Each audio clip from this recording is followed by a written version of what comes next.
क्या आपने कभी ये सोचा है कि अल्लाह ने फजर की नमाज ठीक उसी वक्त क्यों रखी जब हमारी नींद सबसे ज्यादा गहरी होती है? या असर की नमाज ऐन उसी वक्त क्यों फर्ज की गई जब हमारे अंदर दिन भर की थकावट, चिड़चिड़ापन और गुस्सा अपने उरूज पर होता है?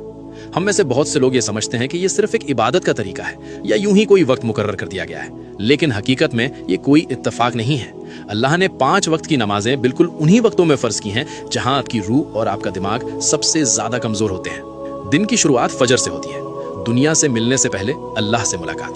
सुबह के वक्त आपके जिस्म में एक खास हार्मोनल बदलाव होता है जिसे medical science cortisol awakening response कहती है। ये वो वक्त है जब रिस्क अता किया जा रहा होता है और फरिश्ते अपनी ड्यूटी बदल रहे होते हैं। अगर आप इस वक्त सोते रह गए तो आपने अपने पूरे दिन की बुनियाद ही कमजोर कर दी। फिर आता है जोहर का वक्त।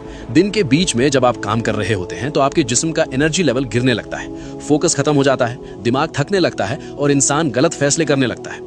जोहर की नमाज आपके दिमाग के लिए अल्लाह की तरफ से एक परफेक्ट न्यूरोलॉजिकल रीसेट है। ये आपके दिमागी बोझ को खत्म करके आपकी तवज्जो को दोबारा बैलेंस करती है। अब बात करते हैं असर की, जिसे जज्बाती कमजोरी का वक्त कहा गया है। शाम से पहले के इस वक्त में इंसान अक्सर गुस्से में होता है, दूसरों पर भड़ास निकालता है और सबसे ज्यादा गलतियां करता है। इसीलिए अल्लाह ने कुरान की सूरे अल असर में वक्त की कसम खाई है। असर की नमाज एक हिफाजती रुकावट है जो आपको जज्बाती तौर पर टूटने से बचाती है।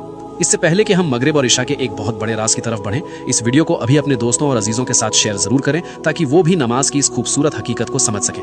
मगरिब, बदलते हुए लम्हों का वक्त। जब सूरज गुरूब होता है तो आपका दिमाग दिन की रफ्तार से निकलकर आराम की तरफ जाने लगता है। ये एक ऐसा ट्रांजिशन का वक्त है जिसके बारे में हमारे प्यारे नबी हजरत मोहम्मद सल्लल्लाहु अलैहि खास तौर पर तंबीह फरमाई है। जब रात दाखिल होती है तो गैब की मखलूक ज्यादा एक्टिव हो जाती है। मगरिब सिर्फ एक नमाज नहीं बल्कि अंधेरे की दहलीज पर मिलने वाली एक मजबूत हिफाजत है। और आखिर में इशा, अंदर की दुनिया की हिफाजत।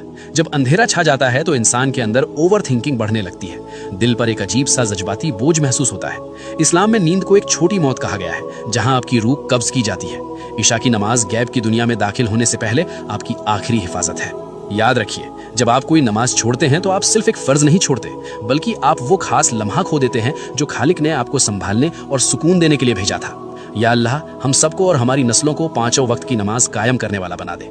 कमेंट्स में एक बार दिल से आमीन जरूर लिखें।